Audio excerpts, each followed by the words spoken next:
Une nouvelle année qui débute, un nouveau départ dans nos affaires, dans nos différentes activités. Des nouveaux défis, des nouveaux objectifs en sont fixés.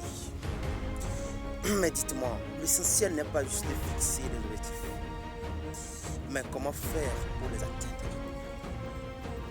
La plupart des objectifs ne sont pas atteints pour des raisons de la procrastination. Et c'est de ça justement que je veux parler aujourd'hui. J'aimerais bien aborder ce thème. La procrastination. Est-ce que nous faisons des efforts pour lutter contre ce qu'on appelle la procrastination?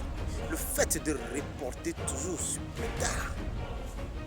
Ça tue nos ambitions, ça tue nos rêves, ça tue nos visions, ainsi que nos objectifs. Si nous sommes vraiment aspirés à un succès, eh bien, on doit éviter la procrastination.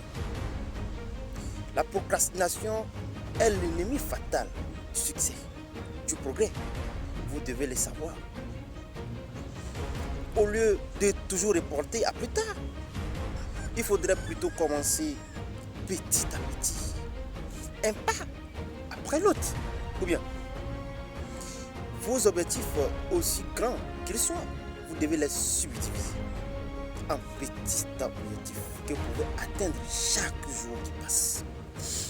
Si vous avez un objectif de quitter de 0 à 100, votre but ne devrait pas être concentré de comment faire pour quitter de 0 à 100, mais plutôt comment faire d'abord pour quitter de 0 à 5, ensuite de 5 à 10, ensuite de 10 à 20, ainsi de suite. Et vous atteindrez les 100. C'est comme ça que ça marche. Je nous demande alors de rigueur, surtout de persévérance et de courage. Ayons le sens de la résilience en nous. C'est une nouvelle année. Des objectifs sont fixés, bien sûr, mais comment faire pour les atteindre? Faisons un effort quotidien afin de réduire au moins ces phénomènes de la procrastination, le fait de reporter à demain. Scindez vos objectifs en tout petits objectifs que vous pouvez atteindre quotidiennement. N'oubliez pas que chaque jour est une nouvelle naissance et un nouveau départ.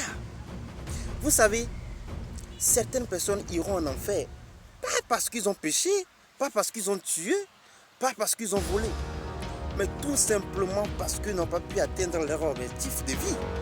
Voilà. N'oubliez pas que chacun de nous également a un objectif dans la vie. Je veux dire, a une mission de vie. Tous nous avons des missions de vie. Il faudrait que vous puissiez détecter la vôtre et enfin l'accomplir. Sinon, c'est enfer direct qui vous attend. Le cimetière est l'endroit le plus bourré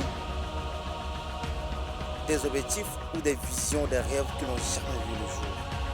Est-ce que vous voulez que ça soit aussi le vôtre? Non. Alors mes très chers, prenons courage. Ça ne sera pas facile parce que le chemin est parsemé d'embûches, de cailloux, d'épines. Mais nous y arriverons avec le courage et surtout la persévérance. Et je dirais donc que la persévérance est la mère de la réussite.